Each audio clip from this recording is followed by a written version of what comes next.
సత్యం ధర్మం న్యూస్ కి స్వాగతం. ఒక డాక్టర్ ఆయనకి టికెట్ ఇచ్చినప్పుడు చాలా హుందాగా ఉంటది అనుకున్నాను. వారం రోజుల్లోనే చదువుకున్నాడు తప్పితే సభ్యత సంస్కారం లేని వాడని అర్థమైంది. గతంలో మా తండ్రి గారి మీద కూడా జుత్తు జగన్నాథులు గారు గెలిచారు. ఏ రోజు ఇలాంటి కక్ష సాధింపు చర్యలు లేవు. కనిపిస్తే అన్నయ్య అని ఆప్యాయంగా పిలిచారు. మీదొక పార్టీ మాదో పార్టీ కానీ తెలుగుదేశం పార్టీ వాళ్ళని ఇబ్బంది పెడుతూ వాళ్ళ మీద తప్పుడు కేసులు పెట్టిస్తూ వాళ్ళ వ్యాపారాల మీద దాడి చేస్తూ ఏ రోజైనా ఈ రోజు ఇక్కడ పశువుల మంత్రి చేస్తున్న దాష్టిక ఇంతకు ముందు ఎప్పుడైనా జరిగిందా అని అడుగుతున్నారు. రాజకీయాల్లో ఎన్నో పార్టీలు వచ్చాయి. రాజశేఖర రెడ్డి గారు కూడా చేశారు. ఎప్పుడు ఇలాంటివి లేవే. ఈ రోజు ఇక్కడ పశువుల మంత్రి, స్థానిక మంత్రి డాక్టర్ అని చెప్పుకుంటున్నాడు. గాలి మాటలు బాగా మాట్లాడతాడు. ఈ రోజు నేను ఒక కిడ్నీ హాస్పిటల్ కట్టానని మాట్లాడుతున్నాడు. మనందరికీ తెలిసిన సామెతే, ఇల్లు అలకగానే పండగ కాదండి. ఇల్లు అలకాలి, బంధువులకు రావడానికి వంటలు వండాలి, వాళ్ళకి బట్టలు పెట్టాలి, వాళ్ళకి అన్ని చేసి పంపించి పండగ చేయాలి.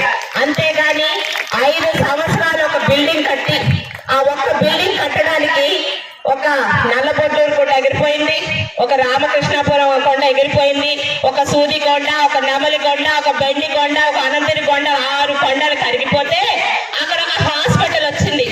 హాస్పిటల్ వస్తే సరిపోతుందా? హాస్పిటల్లో డాక్టర్ ఉండాలి. ఈయన ఒక డాక్టర్ అని చెప్పుకుంటాడు. మరి చదువుకుని డాక్టర్ అయ్యాడో చదువుకొని డాక్టర్ అయ్యాడో కానీ కిడ్నీ హాస్పిటల్ కి, కిడ్నీ రీసెర్చ్ సెంటర్ కి తారా చెప్పమని సోకాడ్ అప్పల రాజు గారిని అడుగుతున్నాను.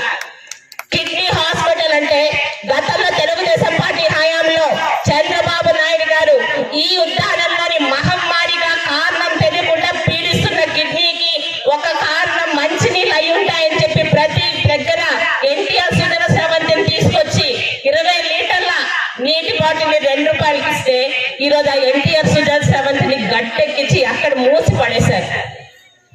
ఆ రోజే పాలకొండలో, శ్రీకాకుళంలో, డెక్కల్లో, పలాసలో, హరిపురంలో, ఇచ్చాపురంలో, కమిటీలోని కిడ్నీ డయాలసిస్ కేంద్రాలు తెచ్చింది నువ్వా నీ జగన్మోహన్ రెడ్డి? తెలుగుదేశం అని అడుగుతున్నారు అప్పలరాజుని. ఈ రోజు ప్రభుత్వ ఆసుపత్రిలో ఉన్న కిడ్నీ డయాలసిస్ కేంద్రాలు తీసుకెళ్లి ఆ హాస్పిటల్లో పెట్టుకున్నాడు. పేరుకు ఒక బిల్డింగ్ మాత్రమే కట్టి హాస్పిటల్లో ఉన్నవి ఈరోజు తెలుగుదేశం పార్టీ తీసుకొచ్చిన డయాలసిస్. ఆఖరికి మీ అందరూ చూసే ఉంటారు, ఒక యువతని, ఒక గర్భిణీ స్త్రీని తీసుకెళ్తే కనీసం డెలివరీ చేయలేని హాస్పిటల్, పెద్ద బిల్డింగ్ ఒకటి మాత్రం కనిపిస్తుంది. ఇక కేటీ రోడ్ అని చెప్పి 2020లో పగలగొట్టించాడు. పక్కన పులిని చూసి నక్కవాత పెట్టుకున్నట్టు అచ్చెన్నాయుడు గారు చేశాడు, నేను చేస్తాను అని. 2020 మేలో పగలగొట్టినప్పుడు 2 నెలల్లో ఆ రోడ్డు పూర్తి చేస్తానన్నాడు. ఎంతమంది కేటీ రోడ్డుకి వెళ్ళిన వాళ్ళు గత 4 సంవత్సరాలుగా ఆ మురికి నీరుతో, కాలువలతో, షాపుల్లో వెళ్ళాక ఎంతమంది వ్యాపారస్తులు ఇబ్బంది పడ్డారో మాకు తెలుసు. మొన్న సీఎం వస్తున్నాడని కాస్త తారు పోసి అక్కడక్కడ ప్యాచప్పులు చేశాడు అప్పలరాజు గారు. ఈ రోజు ఆ 2 చూపించి మాట్లాడుతున్నాడు.